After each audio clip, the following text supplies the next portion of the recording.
नमस्ते, हजुरहरूलाई हाम्रो चुलामा स्वागत छ। आज चाहिँ मैले साबुदानाको खिरको रेसिपी लिएर आएको छु। हजुरहरूले सुरुदेखि अन्तिमसम्म हेरेर साथ दिनुहुन्छ होला भन्ने आशा गर्दछु। हजुरहरूलाई भिडियो मन परेमा लाइक, सब्सक्राइब, कमेन्ट गरिदिनु होला। साथीभाइसँग सेयर पनि गरिदिनु होला। मैले चाहिँ साबुदाना चाहिँ पुरा कप लिएको छुइनँ, अलिक कमै लिएको छु। आफूलाई कति चाहिन्छ त्यही हिसाबले लिनु होला।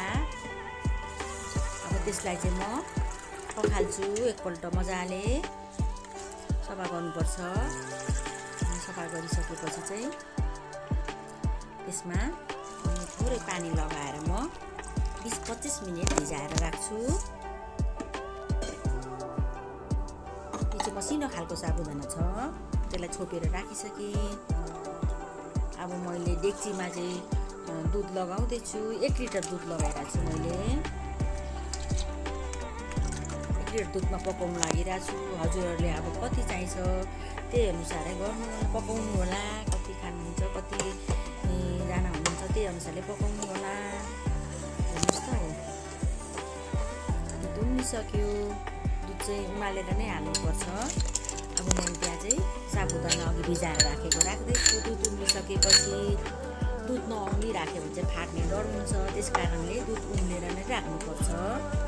त्यसलाई चाहिँ अब राम्ररी चलाउँदै पकाउनुपर्छ। चलाउँदै पकाउनुपर्छ। टाँसिनु दिनु चाहिँ हुँदैन, मजाले चलाइरहनु नै पर्छ। अल्मलिनु चाहिँ पाइएन, सुरु चलाएरै पकाउनुपर्छ। हेर्नुहोस् त, अब त्यो भइसक्नु आँट्यो। अब मैले प्यानमा थोरै घिउ राखेँ। अब घिउ पनि तातिसक्यो। बदम राखेँ, आलमन्ड बदम, त्यस पछाडि काजु राखेँ मसिनो पारेको, त्यस पछाडि किसमिस राखेँ। अब हजुरहरूलाई के मनपर्छ त्यही राखेर गर्नु होला, पकाउनु होला। अनि नराखी नै पकाएर खाँदा पनि हुन्छ। अब मैले लगाएँ, अलिअलि कलर चेन्ज भयो। त्यस पछाडि मैले अघि पकाएको साबुदानाको खिरमा लगाएँ। थोरै चाहिँ मैले अहिले सर्भ गरेर राखेको। हेर्नुहोस् त, हो कस्तो मजाले पाकेँ। अब चिनी चाहिँ 2 चम्चा लगाएको छु मैले। हजुरहरूले कतिको गुलियो खानुहुन्छ त्यही अनुसार लगाउनु होला।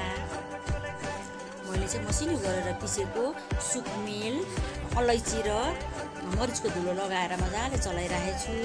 यसमा यो चाहिँ सिमल तरुलको साबुदाना बनाउँदो रहेछ। त्यस कारणले व्रतहरूमा नि यो चाहिँ खानु मिल्छ, जुनै व्रतहरूमा नि खानु मिल्छ। मैले चाहिँ हजुरहरूलाई बटुकोमा सर्भ गरेर पनि देखाउँदैछु। हजुरहरूलाई कस्तो लाग्छ पकाएर खानु होला, अनि कमेन्टमा लेखिदिनु होला हजुरहरूलाई। अनि भिडियो मन परेमा लाइक, सब्सक्राइब, कमेन्ट गरिदिनु होला। साथीभाइहरूसँग सेयर गर्नु पनि नभुल्नु होला है। धन्यवाद।